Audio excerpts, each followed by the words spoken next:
So a tiny while ago, Tower of Adventures posted their Halfiversary update video preview. This looks like an awesome update filled with a ton of rewards and a lot of new content. And because of all this, the Halfiversary update is looking like one of the best times to start playing the game if you haven't yet. So we are going to break it all down. Now we are going to start with the most anticipated part of the update, which is the new water cookie, aka Ice Mint Cookie. He's a brand new Epic Fighter Smash cookie who is also water. And from what I'm about to show you, he has a really unique playstyle. Now this cookie's main mechanic is actually switching forms. His two forms are his runner form, where he is slower but does more damage, and his rider form, where he both moves and attacks faster. He can switch between these two forms by either holding down the attack button or by using his special skill.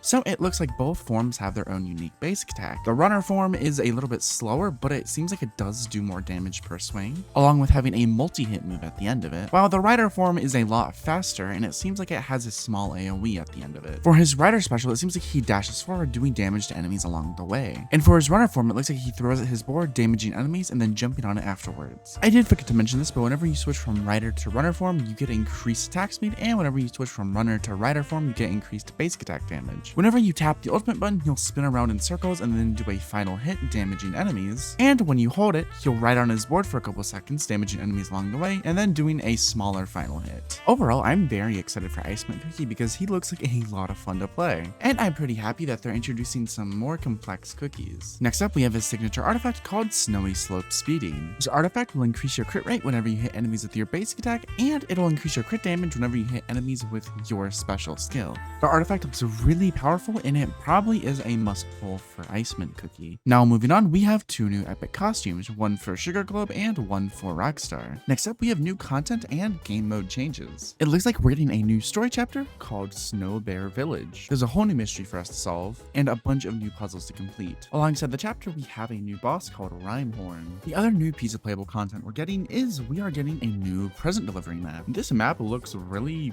weird, but I'm excited to try it out as a present delivery fan. Now onto game mode improvements, we are actually getting some changes to Extreme Boss Challenge, Glass Labyrinth, and Champion Reigns. Extreme Boss Challenge will now only be 10 levels, down from 14. Extreme Boss Challenge will also introduce the Candy Rune system, which will have, different runes that will give us buffs that we can upgrade with a new currency, and it looks like it's supposed to make the game mode a little bit easier for free-to-play players. For Glass Labyrinth, it's getting rid of the season system. Kind of. So chapters are being removed, and each season will just be 1 week. Also, any ranks you reach between Bronze 1 to Platinum 1, you will get the rewards immediately instead of having to wait until the season ends. The video doesn't mention it, but based on the screenshot, it does look like these ranks will be achievable by purely reaching certain point values. And finally, Champion Reigns is adding the option to surrender via a majority vote. A more miscellaneous change is whenever you use hidden power scrolls on a level 5 piece of equipment, you will now get hidden power points instead of just getting nothing. And if you use any hidden power scrolls on a maxed out piece of equipment in the past, you will now get some compensation for that. And the final topic we'll be covering today is all of the new events, and oh my gosh, there are a lot. First off, we are getting a total of 200 free polls just for logging in daily. 100 of these will be tickets, and 100 of these will be artifact tokens. And there's a login event for the entirety of January where we get things like rainbow cubes, gacha pulls, and gems, and a couple other goodies. The same screenshot also reveals that it is possible we are going to get a rerun of the Mysterious Alchemy event, meaning save your spare equipments. Now this next one is pretty big. Possibly the biggest event this update is an event where we can complete missions to earn happiness orbs. And by collecting these orbs, we can earn a ton of free things like a new cabin design, some new stamps, a new title, even a new profile picture. And by reaching certain milestones of happiness orbs, we can open up letters from the cookies that'll have cute messages and give us some free gems. Another event that is lasting the entire month is we are getting a 3 times seasoning dungeon event. For the entire month, or what I assume is the entirety of the update, all 3 seasoning dungeons will give 3 times the amount of rewards. This is absolutely massive. There's also going to be a returning players event, so if you haven't logged in for over a month, there will be a little event where you can earn some free rewards. And what I believe was the final thing mentioned in the trailer is we are getting a basil pesto event where we can make a lunchbox with them. By using a hammer, we will try and find the food in the grid. And whenever we uncover all the food in each lunchbox, we will get some rewards. And every time we do it, the lunchbox gets bigger and bigger. And that's everything. I'm super excited for this update. We're getting a cool new cookie, lots of fun changes, and a lot of free rewards. Anywho, I'll see you all next time.